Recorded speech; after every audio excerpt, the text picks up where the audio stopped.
میاں بیوی کا پہلا رشتہ میاں بیوی کا ہے، اور جنت میں بھی رشتہ میاں بیوی کا ہی رہے گا.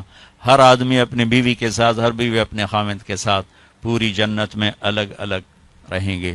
اور ابتدائے رشتہ انسانیت ہوئی ہے خاوند اور بیوی کے ساتھ.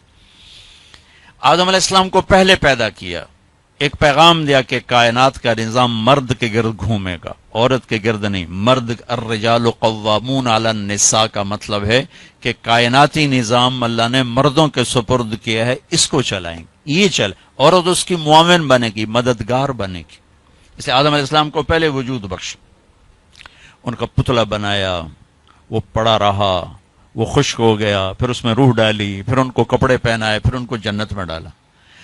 اللہ نے اسی طرح حوا کا پتلا بھی بنا دینا تھا، ساتھ ہی ایک گارے کی ڈھیری بنا دیتے تو حوا کا پتلا بھی. اب خیال فرمائیں کہ اللہ نے عورت کو پہلے دن سے بے پرد نہیں رکھا، پہلے دن سے بے پرد نہیں رکھا. اللہ تعالیٰ کے ایک ڈھیری ساتھ حوا کی بناتے تو وہ کیا مسئلہ تھا، فرشتے ہی ہیں اور تو کوئی ہے نہیں. اور اللہ تعالیٰ ایک ڈھیری بنا کے چل بھائی آدم بن گیا، چل بھائی ہوں حوا بھی بنا دے، وہ بھی بن جاندی. دونوں ہی پڑے ہوتے نہیں، ایسا نہیں کیا ہے. حوا کی ڈھیری نہیں بنائی، حوا کے پتلے کو بے پرد نہیں رکھا. آدم کو سلایا، آنکھ کھلی تو پہلو میں حوا کو بٹھایا ہوا تھا، پورے لباس، پوری زیب و زینت کے ساتھ. تو آدم علیہ السلام کہنے لگے یہ کون ہے؟ کہ یہ تیری بیوی ہے، تیری زندگی کی ساتھی. اور عجب بات بتا، جنت جیسی نعمت کے باوجود آدم علیہ السلام جنت میں اداس رہتے تھے.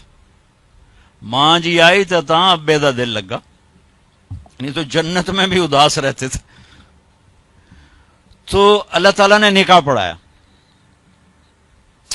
تو اللہ تعالیٰ نے کہا آدم بیگم کا مہر ادا کرو. تو یہ مہر پہلے دن سے ہے. مہر کیا چیز ہے؟ کسی کی بیٹی کی قیمت نہیں.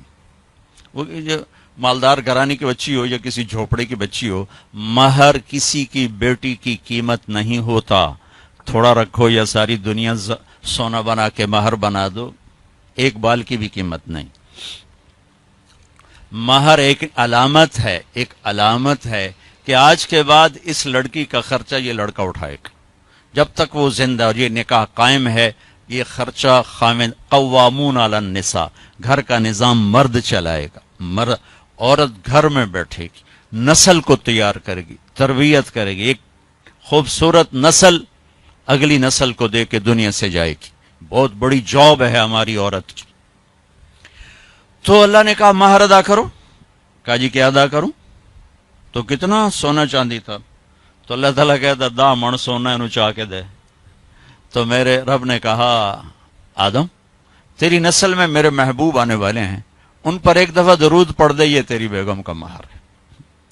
ابھی آپ کا تو تذکرہ ہی کوئی نہیں ہے سوائے اللہ کے، کسی کو نہیں پتا کہ میں کس کو بھیجنے والا ہوں اور کیا کرنے والا ہوں ان کے لیے.